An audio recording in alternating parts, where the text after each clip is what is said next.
محض military capabilities کی basis پر اسرائیل کو ریکگنائز کرنا would make any major impact? No.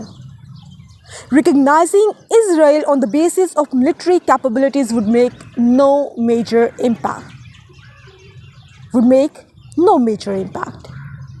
کیسے؟ اسرائیل ہمیں دے گا یا نہیں اس بات کی تو کوئی گارنٹی نہیں ہے، اور جسے لینے کے لیے ہم دیوانے ہوئے جا رہے ہیں وہ آلریڈی کسی نہ کسی پیٹرن پر ہمیں الٹرنیٹیو سورسز سے وداؤٹ اینی گارنٹی مل رہی ہے۔ اب ملٹری کیپبلٹیز کی ہی ڈومین میں سے میں ایک اور اینگل کو پراپ کرتی ہوں۔ میرا سوال ہے میرے بہنوں بھائیوں آپ سے، کیا ہمیں اسرائیل سے کسی ڈائریکٹ ملٹری اگریشن کا کوئی خطرہ ہے؟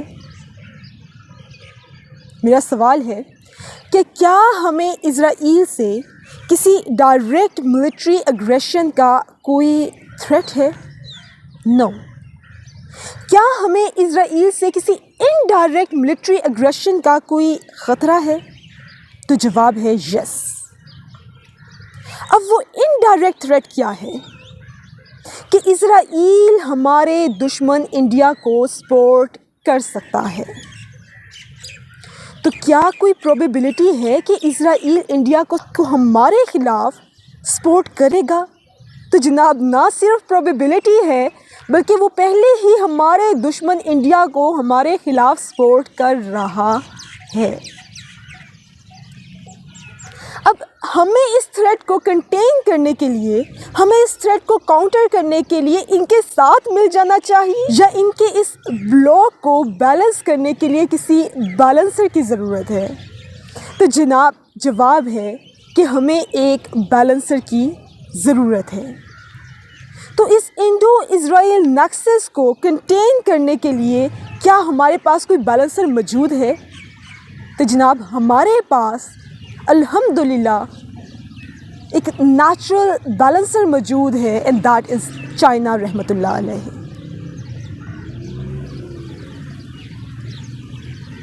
ملٹری کیپبلٹیز اسرائیل ہمیں دے گا یا نہیں اس بات کی کوئی گارنٹی نہیں ہے، اور اس پوٹینشیل یا اس سے بیونڈ پوٹینشیل کی ملٹری کیپبلٹیز ہمیں آلریڈی الٹرنیٹیو سورسز سے مل رہی ہیں۔ ڈائریکٹ ملٹری اگریشن کا کوئی خطرہ نہیں ہے، اور انڈائریکٹ اگریشن کا جو خطرہ ہے اسے کنٹین کرنے کے لیے، اسے کاؤنٹر کرنے کے لیے ہمارے پاس ایک نیچرل بیلنسر چائنا کی صورت میں موجود ہے۔ تو میرے بہنوں اور بھائیوں، اس پوری ڈسکشن پر اگر جائیں تو ملٹری کیپبلٹیز کی بیسس پر اسرائیل کو ریکگنائز کرنا یا نہ کرنا would make no major impact. It would make no major impact. Guys, کیا آپ کو یہ آرگومنٹیشن بلڈنگ کی ٹیکنیکس سمجھا پا رہی ہوں کہ ہمیں کس طریقے سے ایک ایلیمنٹ آف نیشنل انٹرسٹ کو اٹھانا ہے اور پھر اسے ہر اینگل سے پراپ کرنا ہے، اور بیک گراؤنڈ میں میرے دماغ میں ٹیکنیک کیا چل رہی ہے؟ Why analysis. اب ہم ایک مزید ایلیمنٹ آف نیشنل انٹرسٹ کو اٹھاتے ہیں اور اس پہ آرگومنٹس بلڈ اپ کرنے کی کوشش کرتے ہیں، definitely after that you will become able to grab this technique. اچھا، اب ہم اپنی ڈبیٹ کو لے کر جاتے ہیں اپنے دوسرے ایلیمنٹ آف نیشنل انٹرسٹ کی طرف، and that is economic interest, جو کہ کہیں نہ کہیں ہمارا قومی نیشنل انٹرسٹ بھی ہے، one of the most favourite national interest of Pakistan. میرے بہنوں اور بھائیوں، میرا سوال ہے کہ اسرائیل کی اکنامک ڈیپتھ زیادہ بڑی ہے یا پاکستان کی؟ اسرائیل کی اکنامک کیپبلٹیز زیادہ بڑی یا پاکستان کی؟ اسرائیل کی۔ دنیا کی ملٹی نیشنل کارپوریشنز پر، دنیا کی گلوبل ویلیو چینز پر اسرائیل کا زیادہ انفلوئنس ہے یا پاکستان کا؟ دنیا کی انٹرنیشنل فائنینشیل انسٹیٹیوشنز پر اسرائیل کا زیادہ انفلوئنس ہے یا پاکستان کا؟ اسرائیل کا۔ تو کیا اگر ہم اسرائیل کو ریکگنائز کر لیں تو ہمارے انٹرنیشنل فائنینشیل انسٹیٹیوشنز کے ساتھ ٹائز اسٹرانگ ہو سکتے ہیں. اگر ہم اسرائیل کو ریکگنائز کر لیں تو ہمارے انٹرنیشنل فائنینشیل انسٹیٹیوشنز کے ساتھ انگیجمنٹ بیٹر ہو سکتی ہے. بالکل ہو سکتی ہے. کیا ملک میں انویسٹمنٹ آ سکتی ہے؟ جی بالکل آ سکتی ہے. کیا اس کی مد میں ہمیں کوئی لونز مل سکتے ہیں؟ ہمیں کوئی ایڈ مل سکتی ہے؟ بالکل مل سکتی ہے. تو جناب جتنے ہم شدید غریب ہیں ہمیں تو فوراً سے پہلے اسرائیل کو تسلیم کر لینا چاہیے. ایسا ہی ہے. میں نے کیا کہا کہ جتنے ہم شدید غریب ہیں ہمیں تو فوراً سے پہلے اسرائیل کو تسلیم کر لینا چاہیے. لیکن میرے بہنوں اور بھائیوں، میرا آپ سے ایک سوال ہے کہ اس وقت دنیا کا ورلڈ آرڈر کیا ہے؟ یونیپولر یا bipolar? Of course bipolar. اس وقت دنیا میں اکنامک سینٹرز کتنے ہیں؟ اکنامک پولز کتنے؟ آف کورس 2 اکنامک پولز ہیں، یو ایس اینڈ چائنا. میرا سوال ہے کہ اس وقت پاکستان کی grand long term economic strategy کیا ہے؟ اس وقت پاکستان کی grand long term economic strategy کیا ہے؟ اکنامک پالیسی کیا ہے؟ سی پیک دی بکل آف BRI. میرا سوال ہے کہ BRI سی پیک کس اکنامک سینٹر کے ساتھ الائنڈ پالیسی ہے؟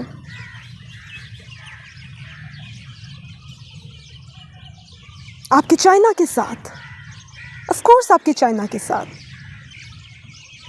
دنیا میں اکنامک پولز کتنے ہیں؟ 2، چائنا اینڈ امریکہ. یہ دونوں پولز کوآپریٹو پولز ہیں یا کمپیٹیٹیو پولز ہیں؟ امریکن پول اور Chinese pole cooperation based poles ہیں یا ایگنوسٹک پولز ہیں؟ Of course they are agnostic poles. اب میرا سوال ہے کہ اسرائیل ان دونوں پولز میں سے کس پول کے ساتھ الائنڈ ہے؟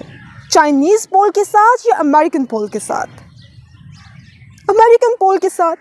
اور نہ صرف امریکن پول کے ساتھ الائنڈ ہے بلکہ اس the biggest Allai of America. امریکہ کا سب سے بڑا اتحادی ہے.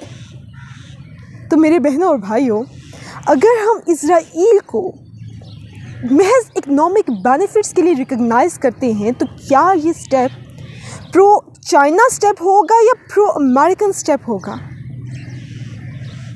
آئی ایم ریپیٹنگ کہ اگر ہم اسرائیل کو صرف اور صرف اکنامک بینیفٹس اور اکنامک گینز کے لیے ریکگنائز کر لیں، پیسے، ڈالرز، ایڈ، انویسٹمنٹ، لونز کی بیسس پر تسلیم کر لیں، تو کیا یہ سٹیپ پرو چائنیز سٹیپ ہوگا یا پرو امریکن سٹیپ ہوگا؟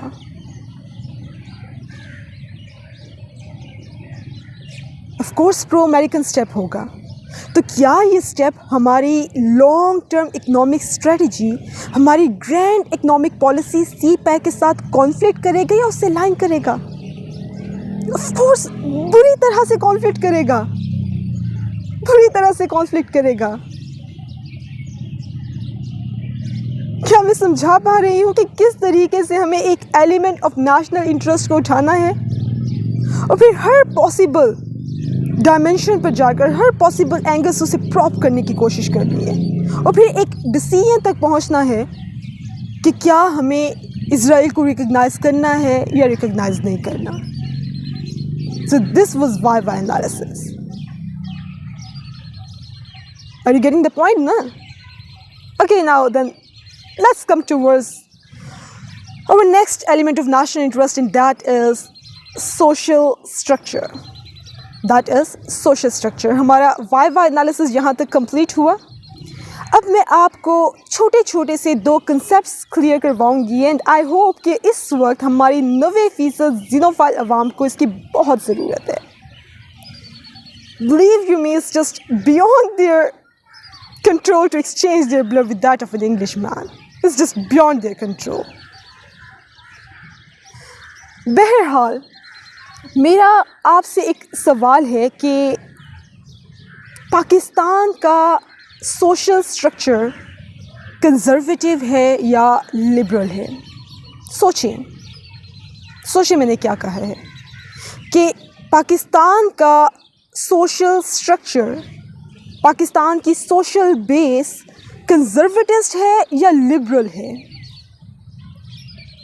تو جناب، بے شک میں اس وقت لائیو آپ سے بات نہیں کر رہی ہوں، لیکن اتنا تو مجھے بہت اچھے سے اندازہ ہے کہ کنزرویٹسٹ نام سنتے ہی آپ کے ذہن میں فوراً سے بڑی بڑی داڑھی، برقع، حجاب، جلباب، کچھ اس طرح کی امیج آپ کے ذہن میں بنی ہوں گی، اور لبرل لفظ سنتے ہی آپ کے ذہن میں پھٹی جینز، گلے میں دوپٹہ، اورنج بال، کچھ اس طرح کا اسکیچ پراپ کیا ہوگا۔ سر، آپ میں سے کتنے لوگ ماڈرنزم کو لبرلزم سمجھتے ہیں؟ آلموسٹ سارے۔ انفارچونیٹلی ہماری سوسائٹی میں ماڈرنٹی کو لبرل کنسیڈر کیا جاتا ہے، اور جو ٹریڈیشنلسٹ ہو، جو ٹریڈیشن پہ چل رہا ہو، وہ بیچارہ رہا غریب، ان پڑھ، جاہل، کنزرویٹیو۔ تو میرے بہنوں اور بھائیوں، مہربانی آج اپنے یہ دو کنسیپٹس پلیز ٹھیک کر لیجیے۔ اب لبرلزم کا کیا مطلب ہے؟ میرے بہنوں اور بھائیوں، لبرلزم کا مطلب ہے پلورلزم، لبرلزم کا مطلب ہے ڈائیورسفائڈ سوسائٹی، لبرلزم کا مطلب ہے letting people do whatever they want to do, liberalism کا مطلب ہے freedom in thought process, freedom in mindsets. تو لبرلزم کا گریٹر ایجنڈا پر پرسپیکٹو کیا رہا؟ آپ لوگوں کو چوائسیز دیں، پلورلسٹک سوسائٹی ہو، مونسٹک سوسائٹی نہ ہو، ایکسیپٹنس ہو، اکوموڈیشن آف ڈفرینٹ تھاٹس ہو، ڈائیورسٹی ایگزسٹ کرتی ہو۔ ان شارٹ، آپ لوگوں کو ان کی لائف چوائسیز میں فریڈم دیں۔ اور اس کے بالکل اپوزٹ کنسیپٹ کیا ہوگا؟ اس کے بالکل اپوزٹ مائنڈ سیٹ کیا ہے؟ کنزرویٹزم۔ جب آپ لوگوں پر اپنی ویلیوز، اپنے تھاٹ پروسیس کو، اپنے مائنڈ سیٹ کو، اپنے رائٹس اینڈ رانگس کو امپوز کرنے کی کوشش کرتے ہیں، تو وہ ہوتا ہے کنزرویٹزم، وہ ہوتا ہے کنزرویٹزم۔ اب کنزرویٹزم کہاں ہوتا ہے؟ جہاں پلورلسٹک سوسائٹی نہ ہو بلکہ مونسٹک سوسائٹی ہو، جہاں پر ایکسیپٹنس نہ ہو بلکہ انفورسمنٹ ہو، جہاں پر آزادی اور فریڈم نہ ہو بلکہ کمپلشن ہو، جہاں پہ پروگریشن نہ ہو بلکہ کنفائنمنٹ ہو، اور آپ لوگوں کو بیونڈ لمٹ سوچنے، سمجھنے، کرنے کی اجازت اور آزادی نہ دیں، تو ایسی سوسائٹی کو کہتے ہیں کنزرویٹو سوسائٹی، اور ایسے مائنڈ سیٹ کو کہتے ہیں کنزرویٹسٹ مائنڈ سیٹ۔ کنزرویٹزم آپ کی چوائسیز کو لمیٹائز کرتا ہے، اور لبرلزم آپ کی چوائسیز کو فلورش کرتا ہے، آپ کی چوائسیز کو انرچ کرتا ہے۔ کنزرویٹزم ایک مائنڈ سیٹ کو، ایک پرٹیکولر تھاٹ کو ساری سوسائٹی پر امپوز کرنے کی کوشش کرتا ہے، جبکہ لبرلزم سارے سیگمنٹس آف سوسائٹی کو ایکوموڈیٹ کرتا ہے، ڈفرینٹ تھاٹس کو ایڈجسٹ کرتا ہے۔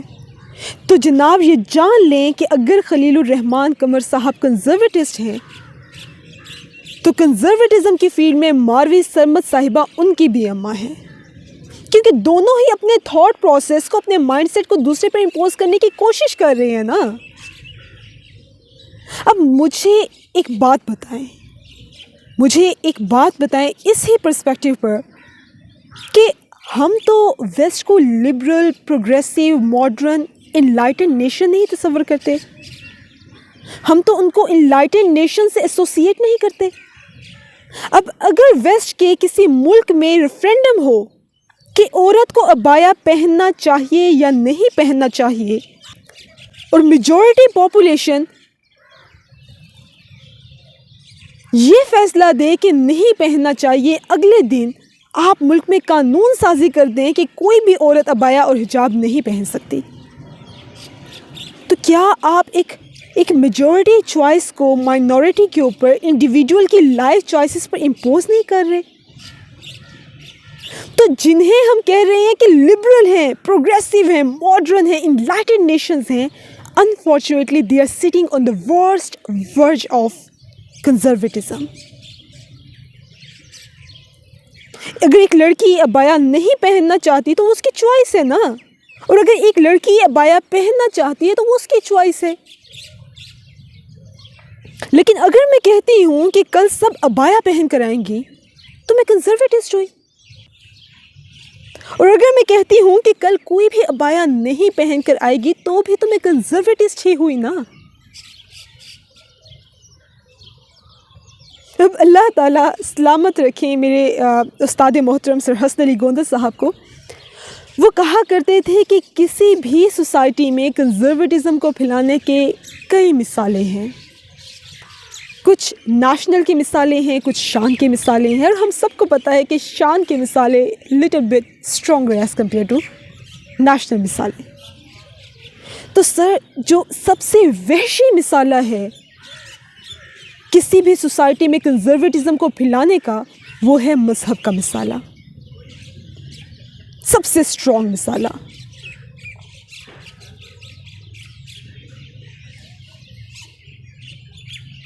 اب میرا سوال ہے کہ فلسطینین کاز کو، اسرائیلی کاز کو ہم نے اپنی سوسائٹی میں ایز اے لبرل چوائس کے طور پر اسٹیبلش کیا ہے، یا as a religious conservative social agenda کی بیس پر اس کو ہم نے انٹروڈیوس کروایا ہے اپنی پاکستانی سوسائٹی میں؟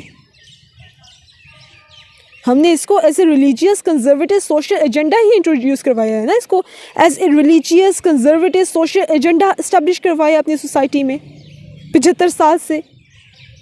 بیت المقدس، مسجد اقصیٰ، قبلہ اول. تو اب اگر پاکستان اچانک سے اسرائیل کو ریکگنائز کرے تو کیا ایسا کوئی بھی ڈیسیژن ہماری عوام کو قابل قبول ہوگا؟ تو جناب ہماری سوسائٹی کی سوشل کنزرویٹسٹ بیس اس طرح کے کسی بھی ڈیسیژن کو ایکسیپٹ نہیں کرے گی. فلسطینین کاز کے ساتھ ہماری ریلیجیس کنزرویٹسٹ ایسوسیشنز ایک ایسا ڈسیبلر ہوگا، اس کا ایک ایسا ریئیکشن آئے گا کہ کوئی بھی گورنمنٹ، کوئی بھی اسٹیٹ اس کو گریٹر لیول پر ایبزارب نہیں کر سکے گی. یہ ہمارا سوشل اسٹرکچر، ہماری ریلیجیس کنزرویٹسٹ ایسوسیشن ود فلسطینین کاز ہمارا ایک ایسا ڈسیبلر ہے کہ ہمیں کبھی بھی اسرائیل کو تسلیم نہیں کرنا چاہیے انلیس ہم اس مائنڈ سیٹ کو چینج نہیں کرتے. اب میں آپ کو ایک چھوٹا سا کلپ دکھاتی ہوں کہ why I have decided to talk over this topic. Imran Khan sahib کو یہ کہا گیا کہ آپ اسرائیل کو انگیج کریں. یہ 2019 کی بات ہے. اس کی وجہ کیا تھی؟ وجہ یہ تھی کہ باجوہ صاحب کا خیال تھا کہ جو فروری 2019 میں پاکستان اور انڈیا کے درمیان ایک جنگ کی صورتحال پیدا ہوئی اور ایک ٹینشن پیدا ہوئی، تو اس میں اسرائیل جو ہے وہ انڈیا کے ساتھ، بہت سے عرب کنٹریز نے اسرائیل کو تسلیم کر لیا ہے. ہم تسلیم نہیں کرتے، تو پاکستان میں اس پہ ڈیبیٹ ہونی چاہیے اور اسرائیل کو انگیج کرنے کی ضرورت ہے. لیکن عمران خان صاحب پہ کچھ زیادہ ہی دباؤ تھا کہ آپ اسرائیل کو انگیج کریں. اور ایک میٹنگ تھی پرائم منسٹر سیکریٹریٹ میں، اور اس میں بھی موجود تھا اور بھی کچھ لوگ موجود تھے. وہاں پہ عمران خان صاحب کو یہ مشورہ دیا گیا کہ آپ اسرائیل کو انگیج کریں. میں نے عمران خان صاحب سے کہا تھا کہ یہ قائد اعظم کا پاکستان ہے، اور قائد اعظم کے پاکستان میں اسرائیل کے بارے میں وہی پالیسی چلنی چاہیے جو کہ قائد اعظم کی پالیسی تھی. اور خان صاحب نے میرے سے اتفاق. Without having a further debate on this topic, I just want to end it over a beautiful share, and that is: ستمگر ہنر آزمائے، ستمگر ہنر آزمائے، تو تیر آزما ہم جگر آزمائے. ہم عوام ہیں، ہم 75 سال سے اپنا جگر آزما رہے ہیں، اور پھر ان پر ہوتا وہی ہے جو نہیں ہونا چاہیے، جو کشمیر کے ساتھ ہوا ہے. انفارچونیٹلی جو فلسطین کے ساتھ بھی ہوتا ہوا نظر آ رہا ہے. بہرحال just stay blessed and please try to remember me and my parents into your prayers. Thank you so much and Allah Hafiz.